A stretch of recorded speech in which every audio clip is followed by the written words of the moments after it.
पाकिस्तान में बैठे कुछ लोग ऐसे हिपोक्रेट हैं जो नूरा फतेह के सॉन्ग तो बड़े शौक से देखेंगे, जुबान बाहर निकालकर अपने दोस्तों के साथ शेयर करेंगे कि भैया देखो नया माल आया। लेकिन हमारी नीलम मुनीर कुछ बेहतर ड्रेस में आइटम सॉन्ग कर लेगी तो कहेंगे अरे भैया ये तो पाकिस्तान का नाम खराब कर रही है, ये तो अपने साथ हमें भी जहन्नम ले जाएगी। हिपोक्रेसी का ये आलम है कि रोज रात को नेटफ्लिक्स पे बैठ के गंदे गंदे सीजन्स देखेंगे, लेकिन अगर पाकिस्तानी ड्रामास के अंदर कोई रेप सीन आ जाए, अरे भैया पाकिस्तानी ड्रामास में तो वो कल्चरल वैल्यूज रही ही नहीं, पाकिस्तानी ड्रामे तो बहुत बोल्ड हो गए हैं, माजरत से अब ये ड्रामे फैमिलीज में बैठकर नहीं देख सकते। भाई ये डबल स्टैंडर्ड्स के ऊपर से लिखवा के लाए हो आप लोग। आज की इस वीडियो में हम लोग किसी आइटम सॉन्ग या फिर ऐसे में स्पेसिफिक कैरेक्टर को लेकर डिस्कशन नहीं करेंगे, बल्कि करने लगे हैं पाकिस्तान के ऐसे 5 सुपर ड्रामास को डिस्कस जो किसी वजह से इन्हीं लोगों के एहतजाज और फजूल बातों की वजह से पैमरा ने बैन कर दिया। एक बात मेरी हमेशा याद रखना, पैमरा डायरेक्टली कभी भी किसी ड्रामे को बैन नहीं करता अनलेस के पब्लिक से वैसी डिमांड ना आए। जब पब्लिक को किसी भी ड्रामे या स्पेसिफिक मूवी से कोई इशू होता है तो वो फड़फड़ाते हैं और फिर वहां पर पैमरा ने एक्शन लेना होता है, क्योंकि ऑब्वियसली जिन लोगों को जिस चीज से तकलीफ है उनकी बात गवर्नमेंट नहीं मानेगी तो फिर कौन मानेगा। खैर वो कौन से 5 ड्रामे हैं और क्या रीजन बनी इनके बैन होने की, आज इसी के ऊपर हम चर्चा करने वाले हैं। फिर जो नए लोग आए मेरे चैनल पर, अगर आप लोगों ने मेरे इस चैनल को सब्सक्राइब नहीं किया तो जल्दी से कर लें, क्योंकि पीके लग्जरीज की तरफ से आपको लग्जरी गिफ्ट दिए जा रहे हैं, वो भी फ्री ऑफ कॉस्ट। चैनल को सब्सक्राइब करने के बाद इंस्टाग्राम पे हमें फॉलो कीजिएगा और दोनों के स्क्रीनशॉट वहां डीएम में शेयर कर दीजिएगा। PK Luxus. We don't sell crap. Number 5 पे आता है हमारे पास वो ड्रामा प्यारे अफजल, जिसका नाम जो कि टॉप क्लास ड्रामा है, एक इतना सुपर प्ले जिसको देखने का बार बार दिल करता है। कास्ट बहुत सुपर्ब है, लेकिन यहां पर कुछ लोगों ने एतराज उठाया कि एक स्पेसिफिक कैरेक्टर रिलीजन को लेकर कुछ क्वेश्चन क्यों कर रहा है। यानी कि आप अंदाजा लगाएं लोगों की सोच का कि हमें इस हद तक भी आजादी नहीं कि हम कुछ क्वेश्चन ही कर सकें। वैसे तो हम अपने इस पाकिस्तान मुल्क को बड़ा आजाद मुल्क कहते हैं, लेकिन आजादी यहां पर किसी चीज की नहीं। अगर आप किसी एक स्पेसिफिक पार्टी को सपोर्ट करेंगे you will definitely get band, the government will put you behind the bars. अगर आप किसी रिलीजन को लेकर कुछ क्वेश्चन करते हैं, मान लो कि अपने नॉलेज को एनहांस करने के लिए, तो लोग उससे भी ऑफेंड हो जाते हैं, जो हुआ एग्जैक्टली इस प्यारे अफजल की तरफ से उठाए गए ऐसे सीन, कुछ ऐसी बातें जो अवाम को नागुज़ीर गुजरी। लोग बहुत ज्यादा फड़फड़ाए, जिसकी वजह से बहुत सारे सीन्स को सेंसर्ड कर दिया गया। हो सकता था कि मजीद भी आपको कुछ ऐसे सीन दिखाए जाते इस ड्रामे की शूटिंग में इंक्लूड थे, बट चूंकि आप लोगों की तरफ से ऐसा एहतजाज आया, आप लोगों ने इतना क्रिटिसाइज किया, तो ड्रामा मेकर्स को ऑब्वियसली अपने बिजनेस को भी प्रोटेक्ट करना होता है, जिसके चलते यहां पर उन सीन्स को रिमूव कर दिया गया और सेटिंग करके फिर से ऑन एयर किया गया। एक बड़ा कमाल का प्ले है, लेकिन मेरी बात हमेशा याद रखना, जब आप किसी चीज के अंदर से बहुत ज्यादा कांट छांट कर देते हो ना, तो उसकी जो एक्चुअल ब्यूटी होती है ना, जो एक्चुअल ब्यूटी होती है ना,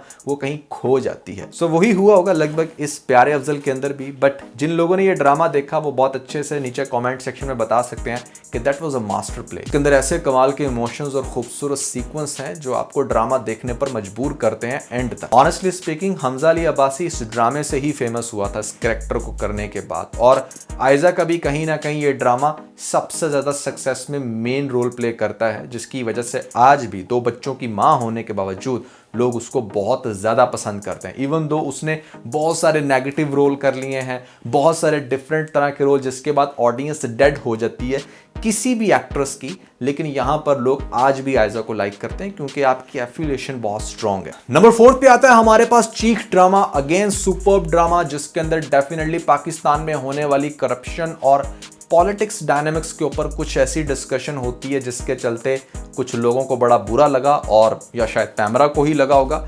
डायरेक्टली यहां पर वार्निंग इशू हो जाती है, जो कि मेरे ख्याल से किसी भी टीम को डिस्करेज करने के लिए काफी होता है। आप पाकिस्तान के टैलेंट को इस तरीके से दबा नहीं सकते अनलेस कि आपके पास कोई बहुत सॉलिड रीजन ना हो। I am at a loss to understand, जहां पर यूनाइटेड स्टेट्स ऑफ अमेरिका, जिसने अपने व्हाइट हाउस पर इतनी सारी मूवीज बनवा ली, उसका इंटरनल स्ट्रक्चर पूरी मूवीज में दिखाया जाता है, किस तरीके से अटैक करती है कौन सी दूसरी कौम, हर चीज अच्छे से प्रोमिनेट करके एक्सपोज करके प्लान तक दिया जाता है मूवीज के अंदर, अब कि आप कैसे इस व्हाइट हाउस को या कैसे आप न्यूयॉर्क को तबाह कर सकते हैं। लेकिन फिर भी आज तक उनको कोई ऐसा इशू नहीं हुआ कि अरे भैया ये तो हमारे नेशनल इंटरेस्ट के खिलाफ है, या फिर ऐसे में ये तो पूरा प्लान बता दिया लोगों को कि कैसे आप हमारे व्हाइट हाउस या फिर ऐसे में न्यूयॉर्क के ऊपर अटैक करो।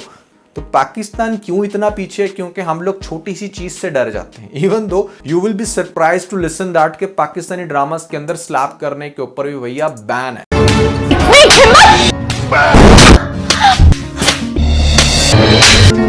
कितना मत बदलो। बिकॉज पाकिस्तान को ये बैन गेम बहुत पसंद है। इवन के कोई टिकटॉक पे कोई एक बंदा नेक्स्ट लेवल के चुतियापा करने लग रहा है तो गवर्नमेंट उसको जाकर नहीं पकड़ेगी, पूरे के पूरे टिकटॉक को बैन करेगी। एक्स के ऊपर चंद हजार लोगों ने अगर गलत ट्रेंड चलाया तो पूरे के पूरे एक्स को ही बंद कर दो। पाकिस्तान में एक बार फिर मकबूल सोशल मीडिया ऐप बंद कर दी गई। So ban is a very favourite subject for Pakistan. I don't know कि वो ड्रामास के अंदर भी अप्लाई हुआ जहां पर इसके अंदर कुछ ऐसे रेप वाले भी सीन थे, ऑब्वियसली कुछ थोड़े से एक्सट्रीम सीन थे बट एक्सेप्टेबल थे। जो आज आप अपने नेटफ्लिक्स पे देख रहे हो उससे बहुत कम है। मतलब समझने वाली बात यह है ना कि अगर आपने बैन ही करना है तो फिर नेटफ्लिक्स को करो या फिर उन सारी चीजों को जिसके चलते कोई भी इंसान पाकिस्तान के रीजन में रहते हुए ऐसा कोई कंटेंट देख पा रहा है। बल्कि मैं तो कहता हूँ सेलफोन और टीवीज को ही बैन कर दो, क्योंकि यहाँ पर जब तक के डिवाइसेस हैं लोग वीपीएन लगाएंगे और दुनिया जहान के मजे लेंगे। बात तो सही है। नंबर 3 पे आता है हमारे पास जलन ड्रामा। देखें जलन ड्रामा नो डाउट एक कंट्रोवर्शियल ड्रामा था जिसमें एक छोटी बहन बड़ी बहन के हस्बैंड को ताड़ती है। ना सिर्फ ताड़ती है बल्कि उसके बहुत ज्यादा मान लो क्लोज हो जाती है, उस बंदे का इंटरेस्ट उसमें बन जाता है। But tell me, isn't that reality? Isn't that something happening in Pakistan? और अगर उसको आप एक ड्रामे के अंदर दिखा रहे हो जिसका एंड बहुत भयानक है, जिससे पता चल रहा है कि अच्छा भैया अगर आप कुछ ऐसा करते हो अपनी बड़ी बहन को लेकर या फिर अगर आप अपनी फैमिली खराब करते हो वाइफ को चीट करके, तो आपके साथ ये कुछ हो सकता है। या तो कहे ना कि भैया पैमरा ने सारी स्टोरी सुन ली थी और उसके बाद ये डिसीजन लिया कि अच्छा भैया this drama shouldn't proceed in Pakistan, तो इसलिए हमने इसको बैन किया। आप कैसे किसी एक स्पेसिफिक एपिसोड के कुछ सीन्स की वजह से पूरे के पूरे ड्रामे को बैन कर सकते हो? पूरी की पूरी टीम को डिस्करेज कर दोगे, उनके बिजनेस को लॉस कर दोगे और यहां तक के आप ये भी नहीं अंडरस्टैंड करने की कोशिश करोगे कि ये जो स्टोरी बनाई गई है इसके पीछे मोटिव क्या है। अगर आप हाल ही में बॉलीवुड के जितने भी ग्राफ्स देखेंगे ना, वहां पर वो सारी मूवीज और ड्रामाज ने रिकॉर्ड तोड़ा है जो कोई ना कोई लेसन जनरेट कर रहा है, जिससे हमें पता चल रहा है कि अच्छा भैया अगर हम अपनी सोसाइटी से स्टीरियोटाइप तोड़ेंगे या फिर ऐसे में इस प्रॉब्लम का सोल्यूशन इस मूवी में दिखाएंगे या फला बंदे की बायोग्राफी बनाएंगे तो शायद हमें एक अच्छी डायरेक्शन मिले, लोगों को अच्छा लेसन मिले और वो इवेंचुअली इस मूवी बहुत अच्छा पैसा बनाती है। लेकिन पता नहीं क्या पाकिस्तान में इस तरह के काम करके भी आप एटलीस्ट पैसा नहीं बना सकते। अब नंबर 2 में मैं जिस ड्रामे को डिस्कस करने वाला हूं इसके बारे में सुन के तो आप हैरान ही हो जाएंगे कि इसको भी बैन किया गया था। कंकर इस ड्रामे का नाम है, जहां पर एक औरत को स्टैंड लेते हुए दिखाया जाता है अपने अब्यूजिव हस्बैंड के खिलाफ कि मतलब मेरा हस्बैंड अगर वायलेंस कर रहा है तो उसके ऊपर मैंने स्टैंड लेना है। इसको भी लोगों ने डिफरेंट तरह का नाम देकर यहां पर ड्रामे को बैन करवाया।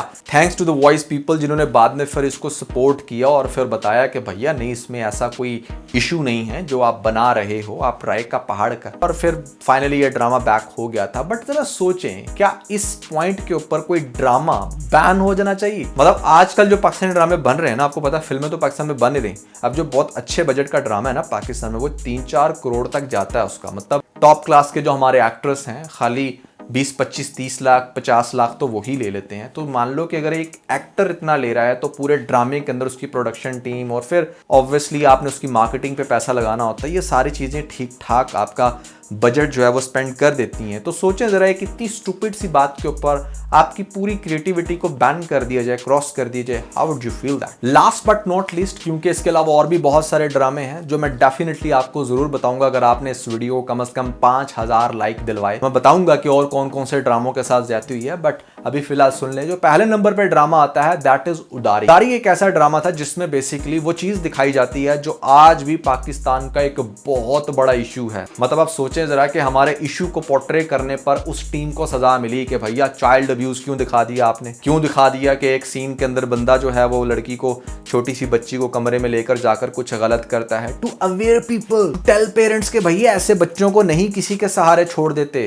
टू अलार्म दिस सोसाइटी के भैया कुछ भी कभी भी किसी टाइम भी हो सकता है और जो ये कर रहा है उसके साथ भी कुछ होगा। देखो अगर हम दोनों साइडें नहीं दिखाएंगे ना अपनी आवाम को तो कभी भी कोई समझ नहीं पाएगा कि मेरी ये जो हरकत है, जो मैं अभी इस लम्हे में करने जा रहा हूं, इसका एंड रिजल्ट क्या होगा। आप इसको इस तरह से क्यों नहीं देखते? आप हमेशा सिर्फ यही क्यों सोचते हो कि अच्छा यार इस चीज की वजह से ये सोसाइटी पे इंपैक्ट आ जाएगा और फिर वो बंदा भी ये करेगा। नहीं, रोड के ऊपर एक्सीडेंट होता है तो लोग गाड़ी चलाना छोड़ नहीं देते, बल्कि मजीद सेफ्टी का ख्याल रखते हैं। उन्हें बहुत अच्छे से पता चल जाता है कि किस टाइम ब्रेक लगानी है और किस टाइम यहां पर इशारे का ख्याल। लेकिन ये वो सारी चीजें हैं जो इन हिपोक्रेट्स को तो समझ आने वाली नहीं है। इसलिए मैंने सोचा कि आज स्पेशल इसके ऊपर वीडियो बनाई जाए और सपोर्ट किया जाए पाकिस्तानी ड्रामा इंडस्ट्री को, क्योंकि बहुत जरूरत है। Criticism is good but to some extent. मैं खुद भी बहुत बड़ा क्रिटिक हूं और पाकिस्तानी ड्रामों का ही क्रिटिक हूं, बट जहां पर जो चीज गलत हो रही है हमें उसके ऊपर भी बात करनी चाहिए। So that was everything from my side. What do you think? आपने मुझे कमेंट्स में जरूर बताना है। और इसके अलावा अगर आप लोगों ने हमारा लेटेस्ट व्लॉग नहीं देखा, व्लॉग चैनल को भी सब्सक्राइब कर लीजिएगा और ऊपर लेटेस्ट व्लॉग देखने के लिए लिंक पर क्लिक भी करके अपना फीडबैक देना हमें मत भूलिएगा।